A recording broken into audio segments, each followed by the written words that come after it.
Il est possible, d'après les Écritures même, d'édifier deux doctrines de la sanctification qui s'excluraient mutuellement. L'une, c'est que notre sanctification est en Jésus-Christ, complète et parfaite, et que après l'avoir reçue objectivement comme notre sainteté, nous devons simplement croire qu'il répond pour nous à toutes les demandes et à toutes les exigences de Dieu. Nous ne sommes pas saints en nous-mêmes. Et si nous nous préoccupons intensément de cette question de sainteté personnelle, cela ne peut qu'être contraire à la foi et devenir une introspection ou une subjectivité malsaine. Il nous faut croire que sa croix a accompli quelque chose de réel aux yeux de Dieu, malgré notre propre état, et regarder à Jésus ou avoir l'attitude de la foi. C'est le chemin, le seul chemin. Le chemin de la délivrance du désespoir ou de l'inquiétude. Nous n'avons aucune hésitation à affirmer qu'une telle position est mélangée et vague. Elle emploie certaines vérités glorieuses pour voiler d'autres vérités également glorieuses.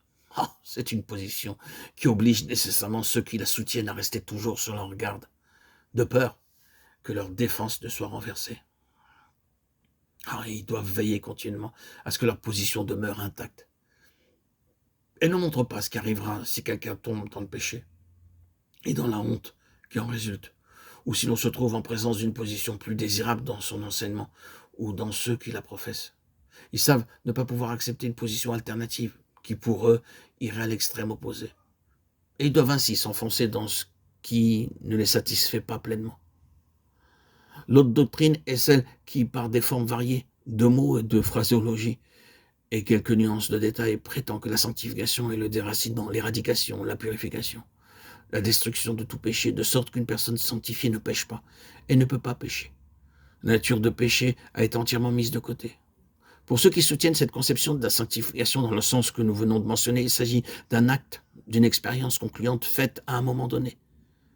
De même que la nouvelle naissance qu'il faut saisir, de même par la foi. Il nous faut dire ici encore qu'il y a en cela un mélange et qu'une telle position a amené beaucoup de croyants dans la confusion et le désespoir. Nous disons que ces deux positions ont employé des passages des Écritures pour s'y appuyer. Et lorsque nous prenons les Écritures en pensant à ces deux positions, il semble qu'elles peuvent toutes les deux y trouver un tel appui. Les passages cités de l'épître de Jean semblent présenter une contradiction. Si nous disons que nous n'avons point de péché, nous nous séduisons nous-mêmes et la vérité n'est point en nous. Celui qui commet le péché est du diable. Quiconque pêche ne l'a pas vu, ne l'a pas connu. Quiconque demeure en lui ne pêche pas. Quiconque est né de Dieu ne commet point de péché. Il ne peut pécher. Oh, il faut voir ces paroles comme étant toutes adressées à des chrétiens. Cela semble être prouvé par le verset 7 du premier chapitre de l'épître de Jean. Si nous marchons dans la lumière, le sang de Jésus, son Fils, nous purifie de tout péché. Ici, nous avons un temps présent, actif. Voici donc quelle est la position. Un enfant de Dieu doit marcher dans la lumière, confesser ses péchés, reconnaître son état de péché. Et lorsqu'il le fait, le sang continue de le purifier. En même temps, celui qui commet le péché est du diable, et quiconque pêche ne l'a pas vu et ne l'a pas connu. Et cependant encore, en même temps, quiconque est né de Dieu ne commet point de péché, il ne peut pécher. La manière habituelle de triompher de ce dilemme apparent, c'est de corriger la traduction, et cela est certainement une aide, mais cela ne saurait nous donner le sens réel. Cherchons donc la lumière dont nous avons besoin en essayant de retraduire ces passages plus exactement et plus littéralement. Le lecteur français comprendra qu'un même mot français est employé quelquefois pour traduire la pensée de plusieurs mots grecs, et certains mots grecs ont un sens plus profond que le mot français qui les rend. 1 Jean 2, 29, quiconque pratique la justice est né de lui. 1 Jean 3, 4, quiconque pratique le péché.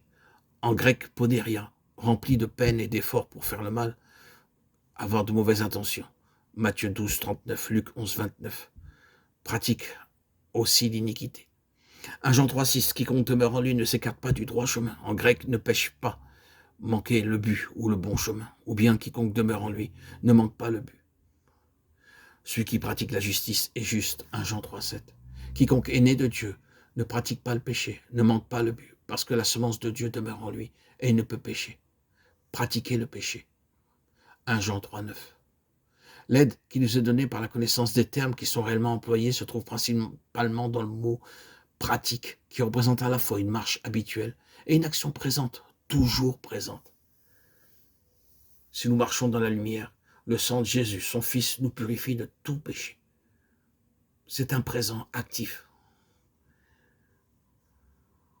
quiconque est né de Dieu ne commet point de péché. Il ne peut pécher.